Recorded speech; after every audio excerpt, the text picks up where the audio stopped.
میرے حبیب کریم سید عالم صلی اللہ علیہ وسلم نے فرمایا، اللہ کریم نے بندے کو، مخلوق کو پیدا کرنے سے پہلے جو تحریر سب سے پہلے لکھی تھی نا، اللہ نے اپنے پاس جو جملے سب سے پہلے لکھے تھے بندے بنانے سے بھی پہلے، وہ فکر یہ تھے کہ ان رحمتی سبقت اعلی غضبی، رب کریم نے لکھا تھا بے شک میری رحمت زیادہ ہے، میرا غضب زیادہ نہیں ہے۔ اس نے لکھا تھا کہ میری رحمت ہمیشہ میرے غضب پر غالب رہے گی، غلبہ رحمت کا ہے۔ سنیں بڑی پیاری حدیث، بڑی خوبصورت حدیث، کنز المال میں دیگر کتب احادیث میں ہے۔ حضرت ابو ہریرہ رضی اللہ تعالیٰ عنہ فرماتے ایک بابا جی نبی پاک کی بارگاہ میں آئے، اور جب وہ واپس جانے لگے تو میں نے عمر پوچھی تو عمر تھی 96 سال۔ کہتے ہیں بزرگ جب آئے نا تو یہ بھویں جو ہے نا ان کی سفید ہو کے تو یوں آنکھوں پہ آ گئی، بڑی چھڑی بابا جی نے پکڑی ہوئی اور دونوں ہاتھ پکڑ کے نا چھڑی کے اوپر جھکے ہوئے ہیں ایک جانب، قربان جاؤں۔ کہتے ہیں جب وہ بزرگ مسجد میں داخل ہوئے تو میرے رسول نے کھڑے ہو کے استقبال فرمایا، کھڑے ہو، اور نبی کریم صلی اللہ علیہ وسلم نے آگے بڑھ کے بابا جی کو بازو سے پکڑا اور بٹھایا۔ حضور بیٹھ گئے، کہا بزرگوں کیسے آئے ہو؟ تو کہتے ہیں وہ بابا جی بات کرتے تو آنکھ کھول کے پہلے حضور کا چہرہ دیکھتے، پھر وہ بات کرتے تو ان کے لب و لہجے کے اندر بڑی پریشانی، بڑی تکلیف، بڑی مایوسی۔ عرض کرنے لگے یا رسول اللہ، حضور زندگی ساری گناہوں میں بیت گئی ہے، حضور غلطیاں ہی غلطیاں، یاد ماضی عذاب ہے، یا رب چھین لے مجھ سے حافظہ میرا۔ اے اللہ کے رسول بڑی لمبی فہرست ہے، پاپ ہی پاپ ہے، کالے سیاہ دفتر ہے۔ یا رسول اللہ صلی اللہ علیہ وسلم جب پلٹ کے دیکھتا ہوں حضور مجھے نیکی دکھائی نہیں دیتی۔ حضور اس عمر میں آپ کا ایک صحابی ملا ہے، اس نے بات سمجھائی ہے تو تھوڑا خیال آیا ہے، لیکن یا رسول اللہ صلی اللہ علیہ وسلم اب میرا وجود بیکار ہو گیا ہے، حضور بوڑھا ہو گیا ہوں۔ تین باتیں کہیں بزرگوں نے اور نرالی کہیں، کہنے لگے یا رسول اللہ صلی اللہ علیہ وسلم، حضور اب تو میری کمر بھی سیدھی نہیں ہوتی کہ میں نماز ہی صحیح ادا کر سکوں، بوڑھا ہو گیا ہوں۔ یا رسول اللہ صلی اللہ علیہ وسلم اب میرے اندر طاقت نہیں کہ میں محنت مزدوری کر کے صدقے اور خیرات دے سکوں۔ یا رسول اللہ صلی اللہ علیہ وسلم اب میں تلوار لے کے جہاد بھی نہیں کر سکتا، حضور نہ میں لمبی نمازیں پڑھ سکتا ہوں، آقا نہ میں صدقات و خیرات دے سکتا ہوں، محبوبہ نہ میں دین کے لیے کوئی جہاد کر سکتا ہوں، بیکار وجود ہے، بیکار بیکار وجود کو تو گھر والے برداشت نہیں کرتے، بچے دعا کرتے ہیں یا اللہ ابا جی کو پردہ دے دے، اماں کو پردہ دے دے، بیکار ہو گیا ہوں، اور آج آیا ہوں تو مجھ بیکار کو میرا رب قبول کر لے گا؟ آج کلمہ پڑھوں تو بیکار ہوں، کسی کام کا نہیں، نہ نماز نہ صدقات نہ جہاد، قبول کر لے گا؟ حضرت ابو ہریرہ فرماتے ہیں جیسے برسات میں بارش کی جھڑی لگتی ہے، یوں مصطفیٰ کی آنکھوں سے جھڑی لگ گئی، حضور کھل کے روئے، کھل کے۔ اور میرے حبیب پاک نے فرمایا بزرگوں بڑے مجاہد ہیں، دین کے لیے جہاد کرنے والے بڑے ہیں، رب کریم کو آپ کی تلوار کی اتنی حاجت نہیں، اور فرمایا اس کے خزانے کوئی خالی تو نہیں کہ آپ ہی گویا صدقہ دیں گے تو بھرے جائیں گے، اور فرمایا پھر رب کریم کی شان میں اضافہ نہیں کرتی عبادتیں، وہ تو بندے کو نفع دیتی ہیں۔ میں بزرگوں نہ آپ جہاد کریں، نہ آپ صدقات دیں، لا لمبی نمازیں پڑھیں، آپ صدق دل سے آ جائیں، اللہ کے رسول کا وعدہ ہے رب آپ کو بغیر حساب کتاب جنت عطا فرما دے گا۔ آنا تو شرط ہے کہ نہیں؟ آئیں تو صحیح، نہ پہنچے تو صحیح، آ جائیں، اس کو نہیں عادت صدقات و خیرات کی، جہاد کی، تبلیغ، آئے تو صحیح نا۔ ان العبد اذا اعترف ثم تاب تاب اللہ علیہ، میرے حبیب نے فرمایا بندہ جب رو کے کہتا ہے نا یا اللہ غلطی ہو گئی معاف کر دے، فرمایا میرا مالک اسے فوراً ہی معاف فرما دیتا ہے۔ تو آ تو صحیح، تو آتا ہی نہیں،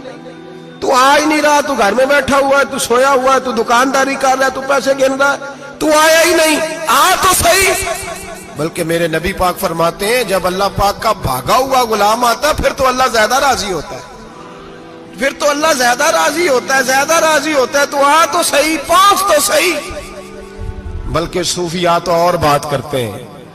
وہ کہتے ہیں تو کبھی بھول کے بھی رب رب کرے تو اللہ تو اسے بھی قبول کر لیتا ہے، بھول کے۔ ملا رومی کہتے ہیں بنی اسرائیل کا بندہ ہے،